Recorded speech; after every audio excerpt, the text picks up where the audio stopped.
Assalamualaikum warahmatullahi wabarakatuh.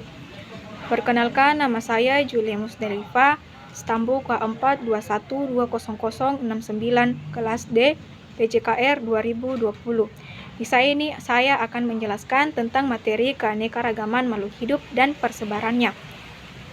Keanekaragaman makhluk hidup disebut juga dengan keanekaragaman hayati atau biodiversitas. Istilah keanekaragaman hayati atau biodiversitas menunjukkan sejumlah variasi yang ada pada makhluk hidup di suatu lingkungan tertentu. Dengan kata lain, biodiversitas dapat diartikan sebagai persamaan dan perbedaan ciri makhluk hidup pada waktu dan tempat tertentu. Keanekaragaman makhluk hidup dapat terjadi karena adanya proses evolusi yang sangat lama. Selain itu juga dipengaruhi oleh adanya faktor adaptasi, batas geografi, dan rekayasa genetik. Keanekaragaman hayati dikelompokkan menjadi 3, yaitu pertama, keanekaragaman gen, kedua, keanekaragaman jenis, ketiga, keanekaragaman ekosistem. Keanekaragaman makhluk hidup dan persebarannya. Yang pertama, biosfer A dan makhluk hidup terbagi menjadi biosfer. Biosfer adalah zona tipis di bumi dan di atas permukaan bumi yang tidak lebih dari 20 km tebalnya. Pada saat itu, bumi merupakan salah satu tempat di alam dunia yang diketahui terdapat kehidupan dan tempat makhluk hidup melangsungkan segala aktivitas hidupnya. Makhluk hidup itu selalu berinteraksi dengan lingkungannya, yang terdiri dari lingkungan tak hidup atau abiotik dan lingkungan hidup biotik. Biosfer terdiri dari sebagai lapisan atmosfer dan lapisan kulit bumi. Lapisan atmosfer merupakan lapisan udara di atas bumi membungkus bumi dengan gas-gas dan terdiri dari 3 lapisan utama, yaitu pertama, ionosfer, kedua, stratosfer, ketiga, troposfer. Lapisan kulit bumi terdiri dari 2 bagian, yaitu litosfer dan hidrosfer. Makhluk hidup. Ciri-ciri makhluk hidup respirasi dalam biologi adalah proses mobilisasi energi yang dilakukan jasad hingga melakukan pemecahan senyawa berenergi tinggi atau zat untuk digunakan dalam penjalanan fungsi hidup. Memerlukan makanan nutrisi. 3. Bergerak. 4. Tumbuh dan berkembang.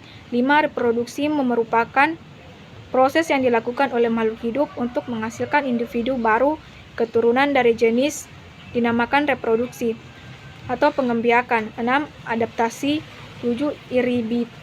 Iribilitas, yaitu pekat terhadap rangsangan. Sel sebagai unit kehidupan. Sel merupakan unit kehidupan baik dari segi struktural, pertumbuhan, reproduksi, hederitas, dan fungsional. Sel sebagai unit struktural maksudnya adalah sel merupakan satuan terkecil penyusun tubuh organisme multiseluler. Tubuh dibangun oleh banyak sel yang diperoleh dari pembelahan mitosis berulang-ulang sebuah sel tunggal atau monoseluler yang disebut zigot. Akibatnya organisme mengalami pertumbuhan. Oleh karena itu dikatakan sel sebagai unit pertumbuhan. Persebaran makhluk hidup. Biogeografi adalah ilmu yang mempelajari tentang persebaran organisme di muka bumi. Studi tentang penyebaran spesies menunjukkan spesies-spesies berasal dari suatu tempat, namun selanjutnya menyebar ke berbagai daerah. Organisme tersebut kemudian mengadakan diferensiasi menjadi subspesies baru dan spesies yang cocok terhadap daerah yang ditempatinya. Persebaran organisme di bumi dipengaruhi oleh faktor lingkungan, sejarah geologi, dan penghambat fisik. A. Faktor lingkungan. B. Faktor sejarah geologi. C. Faktor penghambat fisik. Persebaran tumbuhan dan hewan garis lintang bumi Latuade menunjukkan terdapat 4 wilayah iklim di bumi, yaitu tropis, subtropis, dingin, dan kutub. Perbedaan iklim tersebut selain jenis tanaman adalah memberikan perbedaan jenis tumbuhan yang hidup di sana karena faktor adaptasi dengan lingkungan.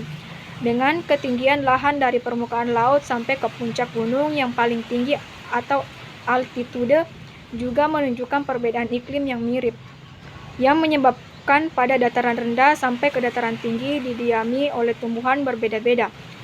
Pada persebaran hewan, lebih ditentukan oleh letak atau wilayah geografis, zoogeografis.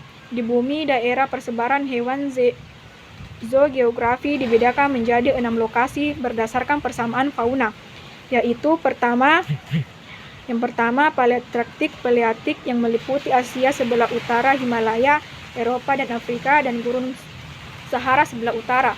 Nearktik yaitu Amerika Utara.